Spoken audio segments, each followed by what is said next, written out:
The woman arrived on a Tuesday, which was the same day the well rope snapped and the last of the fence posts along the north pasture leaned into the dirt like a man about to give up.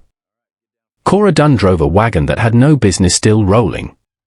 The left rear wheel wobbled with every revolution, a sound like a loose tooth being worried at, rhythmic and worrying.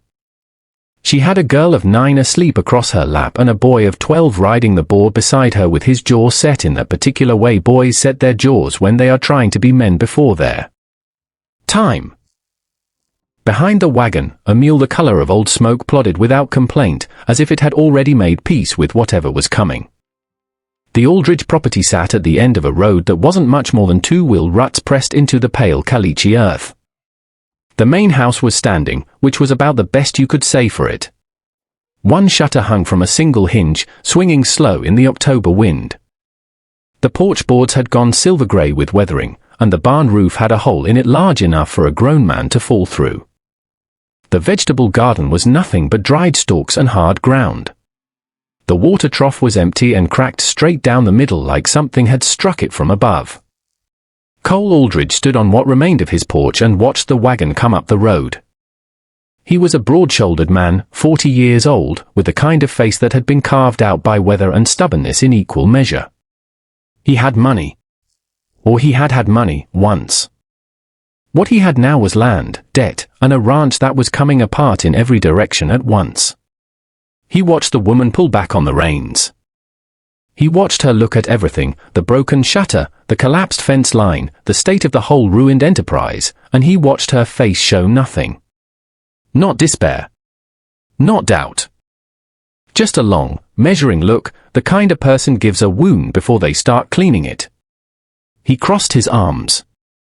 "Help you," he said. "Cora Dunn," she said. "I answered your notice in the Mineral Springs Gazette. The one asking for a capable hand." Cole looked at the sleeping girl, then at the boy with the set jaw. "Notice was for ranch work."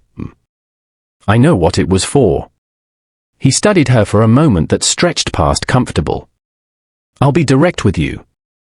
This place needs about 6 months of serious labor before it resembles anything worth living on. I cannot afford to pay full wages. What I said in that notice was room, board, and a wage to be settled at season's end." "I read it twice," she said. Cole Aldridge made a sound that was not quite a laugh. It was shorter than that, and colder. He looked at the wagon, the mule, the children, the woman with her back straight and her hands quiet on the reins. He said what he said next without particular meanness, but without any softness either. "Fix my ranch," he said, "and I'll marry you. That's the only deal better than wages I've got to offer." He meant it as a dismissal. As something ridiculous enough to send her back down the road. He had said it because he was tired and because the well rope had just snapped and because he was a man who had run out of patience for a situation he could not solve. Cora Dunn looked at him for a long moment. "Show me where we'll sleep," she said. If this story already has you feeling something, hit that subscribe button right now and ring that bell so you never miss what comes next. Drop your city in the comments below. I want to see just how far this story travels. Now, settle in, because this one is going to stay with you. The room she was given was at the back of the house, the one that caught the north wind through a gap where the window frame had shrunk away from the wall. There was a single bed frame with a rope mattress and a mattress tick that smelled of dust and old cotton. She did not comment on any of it. The boy's name was Henry. The girl, still groggy from the wagon ride, was May. They stood in the doorway of the back room and looked at the space with the careful neutrality of children who had learned not to react too strongly to any new place. Because new places had a way of not lasting. "It's fine," Henry said, to no one in particular. "It's cold," May said. "We'll fix that," Cora told her. Cole Aldridge showed her the kitchen as if he were showing her a body he did not know what to do with. The iron stove had a warped firebox door that required a particular angle to catch properly. The flour bin had weevils. 2 of the pot hooks were broken, and the one remaining cast iron skillet had a handle lashed on with wire. The water barrel beside the back door was down to less than a quarter full. "Well, rope's gone," he said. "I was going to get to it." "I'll see to it tomorrow," she said. She was already moving through the kitchen, opening things, examining things, turning the weevil-riddled flour out onto the table and examining how far the infestation had gone. "Tonight, what have you got?" He opened the cold box. Inside, half a smoked ham, a small paper of lard, 3 eggs, a heel of bread, dried beans that had been soaking in a crock since sometime that morning, and a handful of withered carrots. Cora looked at it. "Get me wood for the stove," she said. He looked at her as if he were deciding whether to take offense. Then he went and got the wood. She started the fire with the certainty of someone who had done it in the dark, in the rain, in worse kitchens than this. While the firebox warmed, she sorted the flour. The outer layer was compromised, but the inner core of the bin was still good. She moved the bad flour outside and covered it. She rendered the lard in the skillet, working the beans into a pot with water and a small handful of salt she found in a paper twist on a shelf. The ham she carved carefully, getting the most from it, setting the bone aside for the pot. She cracked the eggs into a small bowl and beat them with a fork. The carrots she cut thin, adding them to the beans. Henry appeared in the kitchen doorway. He had changed May into a nightgown and she was trailing behind him, wrapped in a blanket that was too big for her. "You need help," Henry said. "I always need help," Cora said. "Can you handle a knife without removing a finger?" "Yes." "Then take those carrots and cut them like I showed you last spring."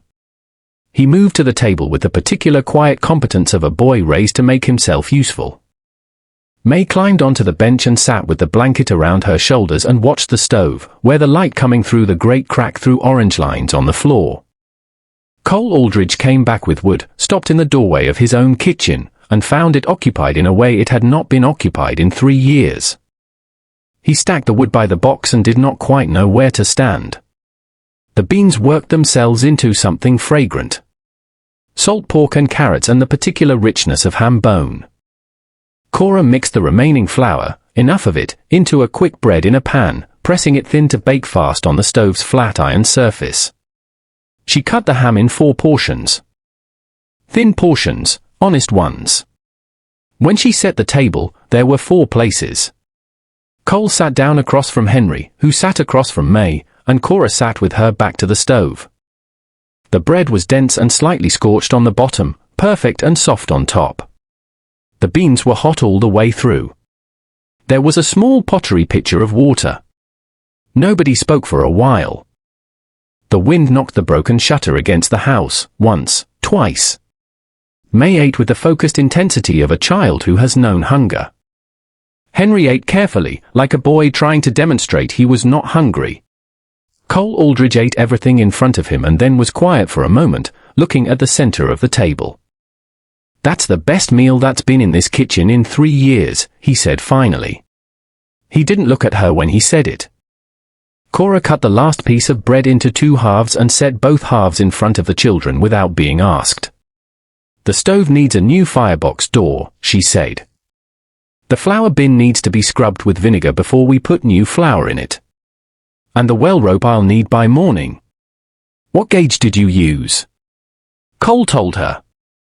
She nodded once, like she was filing it away. May fell asleep at the table with her cheek on her arm, and Henry lifted her with a practiced ease that said he had done it many times before. He carried her toward the back room without being asked. Cora watched him go. The kitchen was quiet. The stove ticked as it cooled around the edges. "How long were you traveling?" Cole said. 11 days. He didn't ask from where. She didn't offer it. But he looked at the doorway where Henry had carried his sister, and something moved across his face that was too complex to name quickly. He picked up his plate and brought it to the dry sink. "I'll take an early watch tonight," he said. "Make sure that shutter doesn't wake the children." It was a small thing. The kind of small thing that means nothing and means everything. "Thank you," she said. He nodded and went out into the dark. The first week passed in the language of work. Cora replaced the well rope herself with Henry's help, dropping the new line down into the darkness and pulling up the first bucket of cold, clean water with a satisfaction that required no words. She scrubbed the flour bin with vinegar and left it open in the thin October sun to dry. She cleaned the weevils out of the pantry shelf by shelf, lining each surface with paper she found folded in a drawer. She found a gap in the kitchen wall large enough to put her fist through, stuffed it with a strip of old canvas, and nailed a board over it crooked because the straight nail bent. Cole watched but did not say much. He was a man who communicated most clearly through observation. He noticed things. He noticed she always left the second best portion of anything for Henry. He noticed she checked the window latch on the back room every night before she went to sleep, testing it with 2 fingers the way you test ice before stepping on it. He noticed she did not cry, not once, even on the morning she found the chicken coop had been half demolished by something, a coyote. Probably, and the 3 hens that had come in the wagon were gone. She stood looking at the torn wire for a long moment. Then she got the pliers from the tool chest in the barn and began rewiring. He came up beside her and took the second set of pliers without speaking. They worked the wire in silence for an hour, the cold burning at their fingers, the prairie wind moving the dry grass in the distance with a sound like something breathing. Henry had taken to following Cole with the discretion of a boy who is trying to be invisible while still learning everything he possibly can. He would appear at the edge of whatever Cole was doing, mending tack, resetting fence posts, checking the cattle on the south pasture, and stand at a careful distance, watching with those serious eyes. On the 4th day, Cole handed him the post hole digger without explanation. Henry stepped forward and took it. They worked down the fence line all morning, speaking only when necessary and otherwise existing in the companionable way of people who understand each other's usefulness. At noon, Cole bought 2 small bags of lemon drops from the store box he kept in the barn, hard candies, yellow, the kind that would sit in your mouth for 20 minutes if you worked at them. He handed 1 bag to Henry without ceremony. "For your sister," he said. Henry looked at the bag.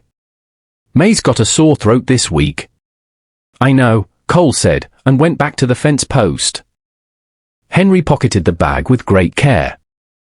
40 miles southeast, in a town called Redgate that smelled of cattle sweat and money poorly spent, a man named Virgil Ketch was sitting in the back room of a land agent's office, unfolding a piece of paper on a table that hadn't been wiped clean since summer.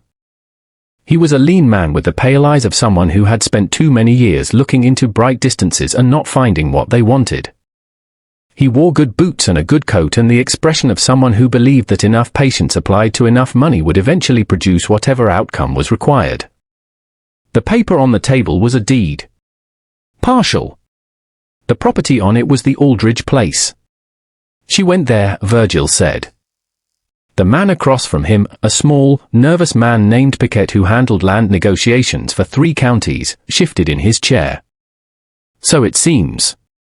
With those children." "With those children, yes." Virgil looked at the deed for a long moment, tapping 1 finger against the edge of the table in a slow, metronomic way. "Aldridge is broke," he said. "Or near enough to it. The property taxes on that place are overdue. I've bought that note from the bank. When they come due in full, which will be in January, he has about 4 months before the deed is mine." Piquet looked uncomfortable. "If he pays the note, he won't," Virgil said simply. "He doesn't have the money." Piquet shuffled some papers. "There are rumors in Mineral Springs that he's got a woman working the place now. A capable one, they say." Virgil's tapping finger stopped. "What kind of woman?" "The kind that gets things done," Piquet said, which was not quite an answer but was the truest thing he'd said all meeting. Virgil folded the deed back along its creased lines and put it in his breast pocket, against his heart. In the way of men who keep things close that matter to them for reasons they would not openly admit. "Keep watching," he said. "And have someone ride out that way. I want to know the state of that property. I want to know if it's improving." Piquet nodded. Virgil stood and buttoned his coat. "If she's making it better," he said quietly, almost to himself, "then I need to move faster." Outside the window, the wind was picking up, pushing a curtain of red dust down the main street of Redgate, erasing the horizon 1 shade at a time. Mineral Springs was the kind of town that knew everything about everybody and made certain everybody knew it did. The main street was broad and packed pale by decades of horses and wagon wheels. There was a mercantile, a hardware, a small post office operating out of the back of a barber shop, a church that was also used as a schoolroom on weekdays, and a saloon that was painted a red that had faded to the color of old brick. The people who ran these establishments knew the Aldridge property the way they knew everything in their radius, by its debts, its problems, and its gossip potential. Cora drove the wagon in on a Friday, 3 weeks after her arrival.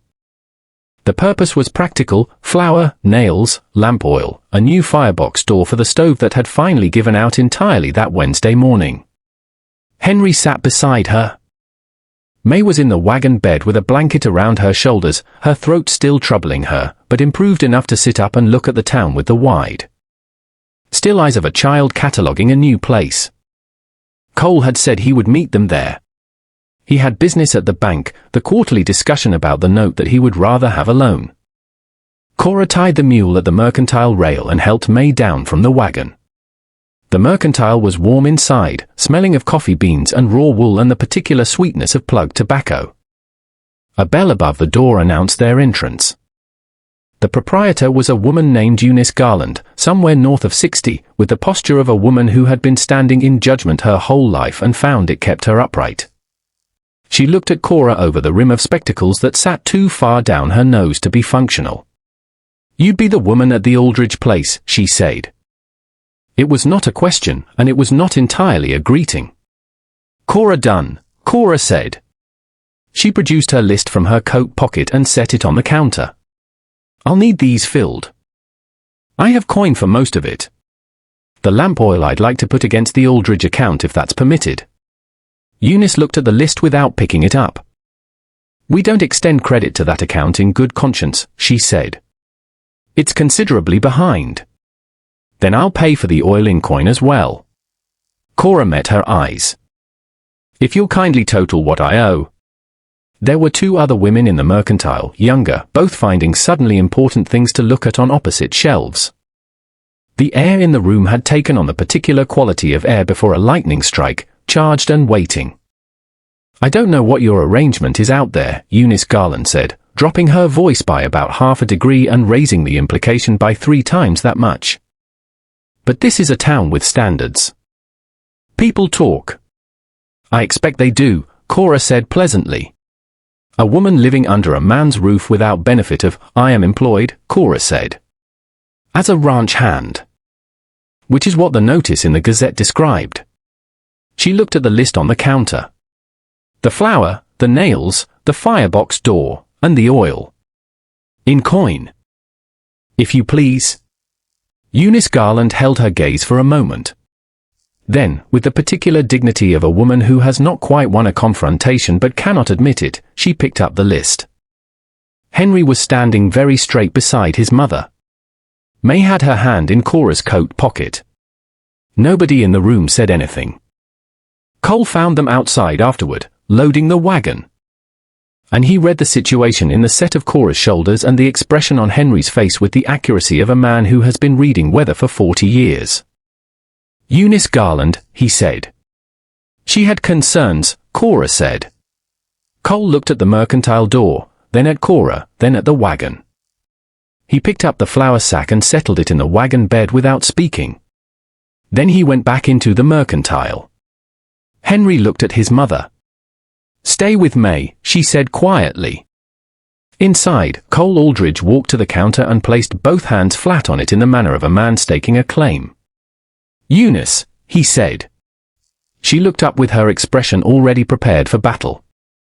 "That woman saved 3 of my fences, fixed my well, repaired my chicken coop, cleaned out a pantry that was half ruin, and put a real meal on my table for the first time since Margaret died." He said it evenly, without heat, which made it carry more weight than anger would have. "She is working my property for wages and board. That is the arrangement. I will thank you to speak of her as you would speak of any person doing honest work." Eunice's jaw moved slightly. "People talk, Cole." "Let them," he said. "They've been talking about this ranch since I went into debt." Talking hasn't fixed a single fence post. He straightened and picked up his hat from the counter where he'd laid it. I'd like my account square by spring. I'll bring payment in before the month is out. He walked out into the thin November light. Cora was waiting by the wagon. She did not ask what he'd said inside. She looked at him once, briefly, and then climbed up to the seat and took the reins. May had fallen asleep again against the sideboard. Cole tied his horse to the wagon back and climbed up to ride beside her on the bench. The road out of town ran between bare cottonwoods, their white branches reaching against the grey sky like something trying to get out. After a half-mile, he said, "She say anything worth repeating?" "No," Cora said. "Good." Henry, riding in the wagon bed with his back against the flour sack, watched the cottonwoods go by and said nothing. But he drew his knees up to his chest and looked at the sky with an expression that was, for the first time since they'd left wherever they'd come from, something approaching ease. It was a Wednesday night in the third week of November when she heard the horses. The sound came thin and distant at first, folding into the wind, and she might have dismissed it for the creek or the barn settling or a dream she wasn't having. But Cora had been listening for horses in the dark for 11 days of traveling, and before the sound fully resolved itself into something definite. She was already sitting up with her hand on the rifle she kept at the side of the rope bed. She did not light a lamp. She dressed in the dark with the efficiency of habit and went to the back window and looked out at the yard, where the moonlight fell in a cold, pale sheet across the frozen ground. 2 horses. Standing at the edge of the yard near the barn, riderless. No, not riderless. The riders had dismounted and were moving on foot toward the barn itself. Cora went into the hall and knocked twice on Cole's door, short, quiet knocks. She heard him move immediately, which told her he had not been sleeping deeply either. He came to the door in his boots and his trousers, a rifle already in his right hand. He looked at her face, then passed her toward the back of the house. 2 men, she said. At the barn. He moved past her down the hall and out the back door without a word, keeping to the wall of the house where the shadow was deepest. She followed. The cold hit like a thrown thing, sharp and immediate. The frozen ground was silent underfoot. The barn door had been opened, not loudly, but she could see the gap of darkness where it had been swung inward. The moonlight showed boot prints in the frost-stiffened mud. Cole stopped at the corner of the barn and listened with his whole body. Cora stood at his left shoulder. Inside, she could hear movement, a scrape, a murmured voice, the sound of something being moved against wood. Cole pushed the door open with his left hand and stepped in, rifle up. "That's far enough," he said. His voice was measured and completely without tremor. It was the voice of a man who had decided something before he opened the door. The 2 men inside stopped moving. They were young, early 20s, and they had the look of men hired for a purpose rather than men acting on principle. One held a lantern, unlit. The other had a crowbar. They had been working at the back wall of the barn, where the deed box was kept in a cavity behind the tack wall, which was information nobody should have had. "Who sent you?" Cole said. The one with the lantern looked at the other. Neither spoke. Cora had moved to the side wall, putting herself between them and the door in a position that said without any words that she was not going to move. She held the rifle at waist level. The moonlight through the gap in the barn roof, the same hole that had been there since she arrived, lit the frost on the hay bales and the breath coming off all 4 of them in white clouds. "Ketch," the one with the crowbar finally said. Not as information. As if the name itself explained everything, which it did. Cole let the silence sit for a moment. "Get off my land," he said. "And tell him I know about the note. And tell him what you found when you came here." He looked at both of them with the patient certainty of a man reading a clear sky. "Nothing. You found nothing. Because there's nothing here to find." The men left. They moved out into the cold and got on their horses and were gone down the road in less than a minute, the sound of them fading into the dark prairie like smoke into air. Cole and Cora stood in the barn after they were gone. The lantern the men had left behind sat on the floor between them. It was very quiet. "Ketch," she said. He looked at her. In the moonlight she could see something shift in his face, something that had been held back behind practicality and stubbornness and a man's habitual resistance to disclosing difficulty. "Virgil Ketch bought my bank note," he said. "About 2 months before you arrived. I didn't know it until last week. The quarterly meeting at the bank, they told me then. The note comes due in full in January. The sum is more than I have." Cora was quiet for a moment. "How much more?" he told her. She looked at the barn wall, then at the frost on the hay, then back at him. Her expression was not the expression of a woman who has heard an impossible thing. It was the expression of a woman identifying the exact nature of the problem before she begins solving it. "Is this why you put the notice in the Gazette?" she said. "Partly," he admitted. "I needed the ranch improved before I could sell it at a price above what I owe. Or I needed it improved enough to make a case to another lender." He looked at the floor. "I did not think a woman would answer it." "And yet," she said. "And yet," he agreed. He bent and picked up the lantern the intruders had left and set it on the nail by the door where a lantern belonged. "He'll come back," Cole said. "Or he'll come himself. Ketch doesn't give up on a thing he's decided he wants." "I know," she said. He looked at her, and the question in his face was there for just a moment before he put it away, the question of how she knew. The question of what she knew about men who decided they wanted something. He did not ask. She did not answer. But something passed between them in the cold barn air that was heavier and more honest than most of what gets spoken aloud. They went back inside. He stopped in the kitchen and added wood to the banked stove. She checked the back room and found both children still sleeping. She stood in the doorway listening to May breathe until the breathing confirmed it was untroubled. When she came back to the kitchen, Cole was sitting at the table with both hands around a tin cup of water, looking at nothing. "I will not let this place fall to Ketch," he said. It was not said to her, particularly. It was the kind of statement a man makes to himself in the presence of a witness. She sat across from him. The stove had begun to warm the room again, and the light it cast through the grate was the color of old copper. "Then we need to solve the January problem," she said. He looked at her. "Together," she said. It was not a question. He held her gaze for the longest moment he had held anything in a long time. Then he nodded, once, the way a man nods when he is agreeing to more than he fully knows yet. It was the second week of December when Cora proposed it.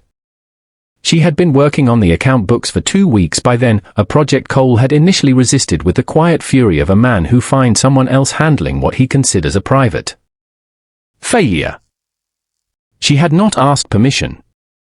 She had found the books on the shelf above the flour bin, removed them, and begun working through them at the kitchen table in the evenings, methodically. With a sharpened pencil and the kind of patience that has been trained through necessity. What she found was both worse and better than he'd acknowledged. The debt was significant. But the land itself, its acreage, its water access, its location relative to the cattle road that Mineral Springs intended to expand northward, was worth substantially more than the note. The problem was not the land's value. The problem was timing. And the problem was Virgil Ketch. "If you sell a parcel," she said on the Tuesday evening, setting the account book open on the table between them. "The Northwest 40, it borders the Langley property and Langley has wanted it for years, you would clear the note with money to spare." Cole looked at the book. He looked at the calculations in her handwriting, which was plain and clear and precise. "Langley wouldn't deal with me," he said. "We had a dispute over water rights 3 years ago that didn't end well." "He'd deal with me," she said. Cole looked up. "I've spoken to him," she said. "At the church social last Sunday while you were arguing with Whitmore about the fence survey. Langley is interested. He doesn't know yet it's your parcel, I let him think I was inquiring generally. But he's interested." Cole sat back in his chair and looked at her with an expression she had not seen on him before, which was the expression of a man recalibrating. "You went to the church social," he said. "May wanted to go." Henry needed to meet boys his age. She looked at the account book. And I needed to talk to Langley without you there making it about the water rights. He almost laughed. It was the closest he had come to laughing in the entire time she had been there. It didn't quite make it all the way to a laugh, but it made it most of the way. There is another option, she said, her voice steady, her eyes on the book. A faster one. And a more complete one. He waited. She looked up. You said it as a dismissal the day I arrived. But it isn't a bad solution. Legally. She held his gaze. A wife's assets cannot be separately seized on a personal debt note of this kind. If you were to marry, and I were to hold the deed to this property, on paper only, a practical arrangement, Ketch could not move against the land even when the note comes due. He could pursue you for the cash value of the debt, but he could not take the land. Cole Aldridge was very still. I'm not speaking of romance, she said clearly. I am speaking of a legal protection. One that benefits you, protects this land, and ensures that my children and I have a stable place to remain through the winter and beyond, during which time we continue to work the ranch. Negotiate the Langley sale, and clear the debt properly. The stove made a sound. The wind moved outside. Somewhere in the back room, May talked briefly in her sleep and was quiet again. That's a considerable thing, Cole said. Yes, she agreed. You be binding yourself to a man you've known 6 weeks. I've known plenty of men longer and understood them less. She looked at him steadily.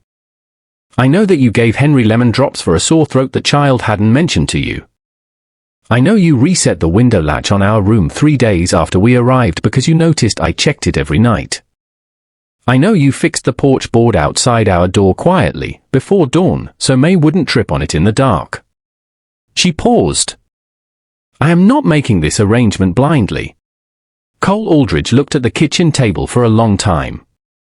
Then he looked at his hands. Then he looked at her. I made that remark on the porch the day you arrived, he said slowly, meaning to run you off. I know you did. And you stayed anyway. Someone had to fix your ranch, she said. And this time there was the faintest curve at the corner of her mouth. You made an offer. I'm accepting it. They rode to Mineral Springs on the 14th of December, a Thursday, with Henry and May on the wagon seat and the world frozen clean and white around them. The ceremony at the justice's office took 11 minutes. The justice was a man named Holt who asked no unnecessary questions and seemed to understand that the business being conducted was serious and did not require embellishment. Eunice Garland saw them come out of the justice's office. She was standing on the opposite boardwalk with 2 other women, and Cora watched the realization move through all 3 of them in sequence, like light through shutters. Cole tipped his hat to Eunice. It was a precise gesture, respectful, unapologetic, and absolutely final. Eunice, to her credit, lifted her chin and nodded back. The 2 women beside her said nothing. The town watched. The deed transfer was handled the following Monday, with a lawyer named Forsyth from a neighboring county who had been recommended by the bank and who worked through the papers with the careful efficiency of a man who had handled more complicated situations and knew better than to impose his opinions on arrangements that were none of his business. The deed was reissued in Cora's name. The land was, on paper, hers. Virgil Ketch arrived in Mineral Springs 4 days before Christmas.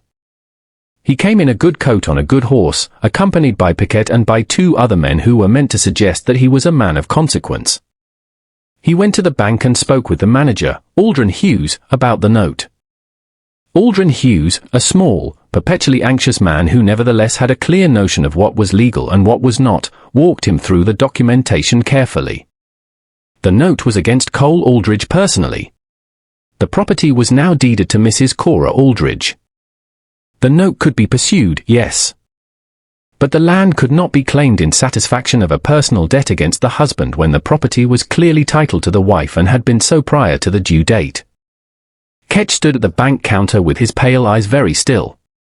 You'll need to take the matter to a judge, Hugh said, not without sympathy, and demonstrate that the property transfer was fraudulent or in bad faith. which I cannot speak to, of course, but which would be a difficult case to make given the timeline. He cleared his throat. The ranch has improved considerably, from all accounts. The northeast section is ready to go to market. There's already interest from neighboring property. At current evaluation, the land value substantially exceeds the debt. Ketch looked at the papers. He looked at them for a long time. Then he asked for a copy and left. He did not pursue the matter further, not formally, not in court. This was partly because the legal ground was uncertain and Ketch was not a man who invested in uncertain ground. But it was also, and those who knew him understood this, because the thing he had wanted was the land itself.